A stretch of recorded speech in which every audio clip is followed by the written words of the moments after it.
Picnic फेरिबा बेले ओलटिला school bus जड़े मृत और 20 रु अधिक आहत। गंजाम जिला पात्रपुर ब्लॉक अंतर्गत अंडड़ा घाटी निकट में रविवार एक मर्मन्तुद सड़क दुर्घटना घटी।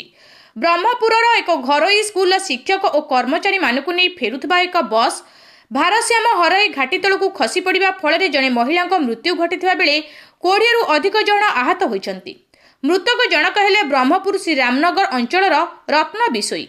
तांको गुरुतर अवस्था उद्धार करा जायथिले मध्य डाक्तरखाना रे तांको मृत्यु घोषणा करा जायथिला। सूचना अनुसार ब्रह्मपुर अंकुशपुर स्थित तक्षशिला रेसिडेंशियल स्कूल कर्मचारी माने पिकनिक पाई बारियापथर जाइथिले। रविवार अपराह्न रे फेरिबा समय रे पात्रपुर ब्लॉक रो सापुखाता और अंदड़ा घाटी मझिरे एक तीक्ष्ण बंका रास्ता रे ड्राइवर नियंत्रण हराइथिले। फलरे बसटी रास्ता कड़कू प्राय 20 रु 30 फुट तलकू खसी उलटी पड़िथिला।